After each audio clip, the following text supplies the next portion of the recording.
Cittadini waited, but it went beyond him to Good, who picks out McIntyre. Matt Mullen off the England bench for Joe Marley yesterday, giving McIntyre his go today. Knock on from Pink on the floor. Pass. Ball lost forward. James. Wasp scrum. Chris Halafia's hurt himself there. Looks like he's taken a whack to the head. Players push a man into them. Probably a head collision in one of his aggressive tackles there.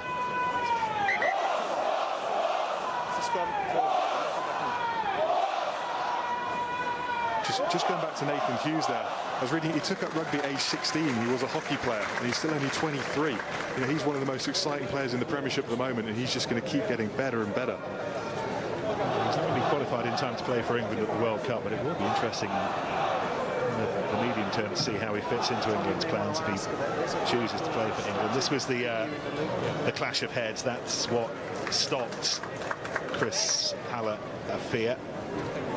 Just down running into Simon McIntyre's noggin.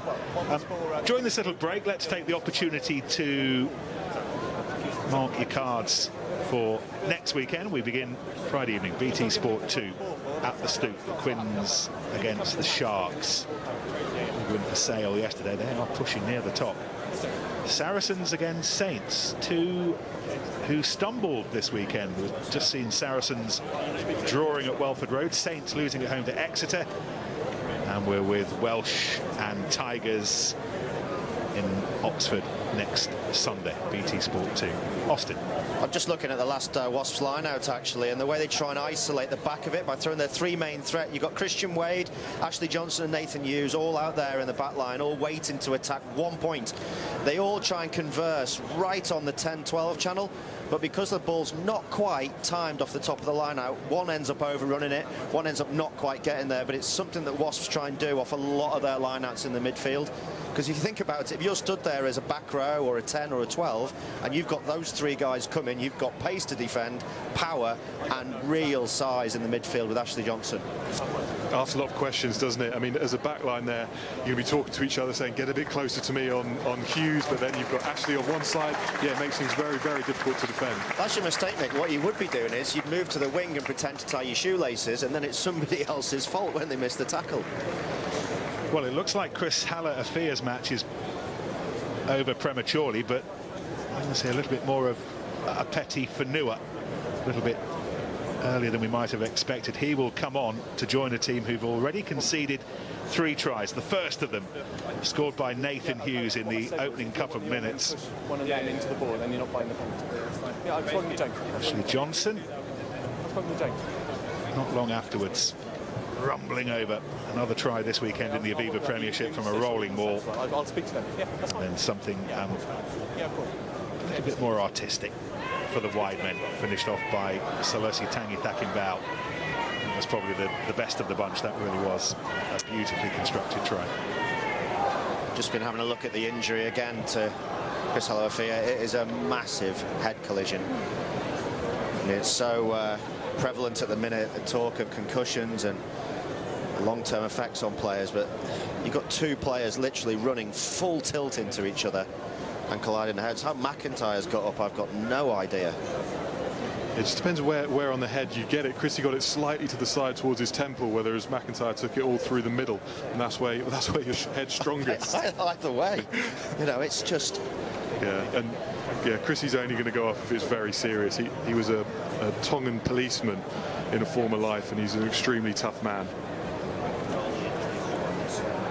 Actually, talking about big hits, in reference to the man who's taking Hala'ufia's place, Petty Fanua,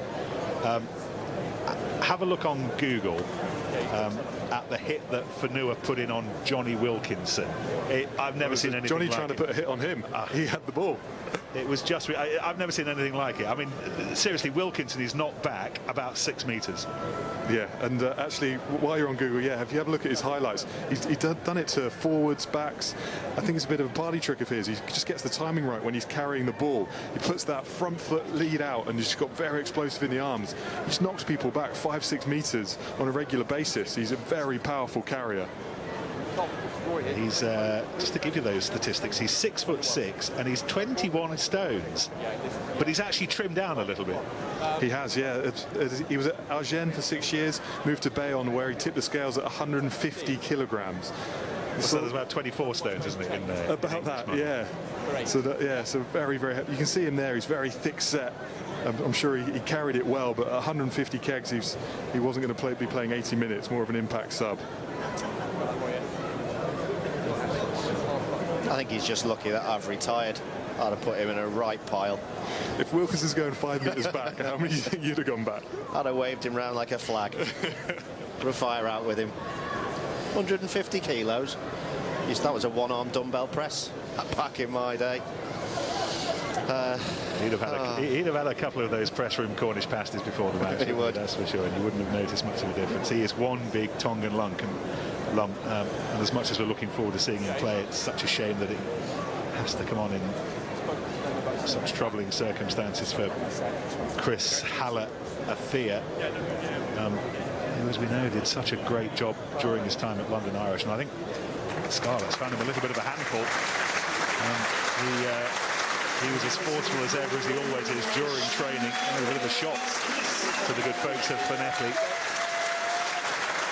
However, the applause for Chris Hala'ufia, it takes an awful lot to remove him from the field of play. That was a horrible hit to the head in the collision that he suffered with McIntyre.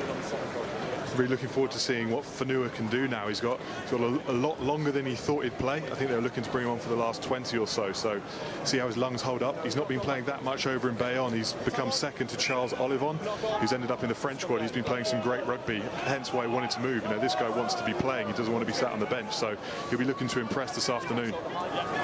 Nick, if you're going to do this again, can you be slightly less well informed? Because you're making the rest of us look like we don't do any research.